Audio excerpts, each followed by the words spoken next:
chosen by the unbiased experts at Morningstar Associates. Let me pick what works for me. For me. For me. The ETF Market Center at TD Ameritrade. Before investing, carefully consider the fund's investment objectives, risks, charges, and expenses. Contact TD Ameritrade for a prospectus containing this and other information. Read it carefully before investing.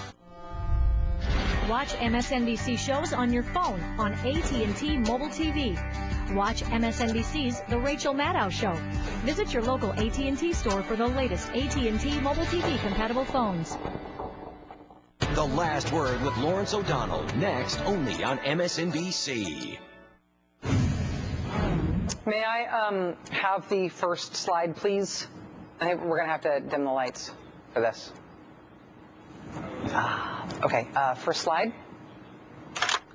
Joe Barton for chairman, Energy and Commerce Committee. The Republicans were very clear that John Boehner was going to be Speaker of the House when they won the majority in the House in this November's elections. But Republicans are having a doozy of a fight over who gets to be powerful within the House, who gets to run the committees now that their party is in control. The guys who are, and I do mean guys, who are fighting to become chairman of a couple of these committees, the Appropriations Committee and the Energy Committee, they're doing these presentations this week to the Republican Steering Committee, doing presentations today and tomorrow, making their case for why they ought to be in charge of these powerful committees. Can we have the second slide here, please? You can tell from their presentations that the Republican Party is still going through the same internal fights that it did leading up to the last elections. Republican incumbents are still worried that somebody more conservative is going to come along and replace them. They're still worried about their right flank.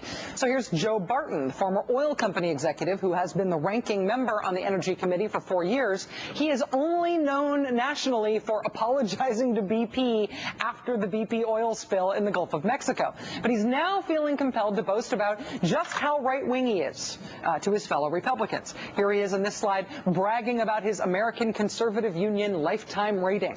Right under that, he brags that he led the Republican resistance to health care reform, which, of course, passed the House. Also, he led the GOP fight against cap and trade, which also passed the House. You know, the important thing making the case for yourself in this way is to stay away from the little inconvenient details that mess up the narrative, like bragging that the thing that you fought hard to defeat wasn't actually defeated, that you were, in effect, the captain of the losing team. What you want to get into is not all those little details that complicate the narrative. You just want to get into the broad strokes. And here's where this gets beautiful. Can we have the next slide, please? This is what Joe Barton boils his case down to. I did not make this up as a joke about Joe Barton. This is Joe Barton making his own case. He says, Speaker Boehner is Dwight Eisenhower. Eric Cantor is General Omar Bradley, one of America's finest field commanders in World War II. And Joe Barton, quote, I want to be General Patton. Put anything in my scope and I will shoot it. That's his case. That's his case. If that's Eisenhower, Omar Bradley, and General Patton, who's their opponent? Yes, the Obama administration would be Nazi Germany. And these three Republicans, none of whom served in the military, are the U.S. military generals leading the charge against those Nazis. And there's the big issue. Can we bring the lights up, please? When Democrats talk about Republicans, lights, thank you. When Democrats talk about Republicans in Washington now, they're still talking about the prospect of working together, of compromise, of Republicans taking some responsibility for governing. That's what Democrats talk about when they talk about Republicans in Washington. But when Republicans in Washington talk amongst themselves, President Obama is Adolf Hitler. Kumbaya, right?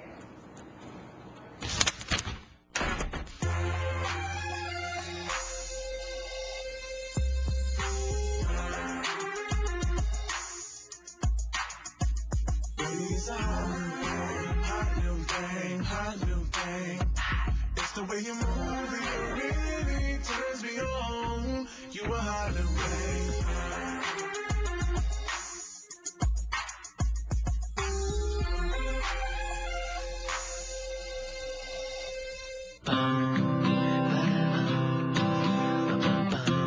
It's easy to see what Subaru owners care about. That's why we created the Share the Love event. Take home a new Subaru and we'll donate $250 to your choice of 5 charities. To date, you've helped us donate almost $10 million because giving back feels good. Lease a Legacy 2.5i for $199 a month now through January 3rd.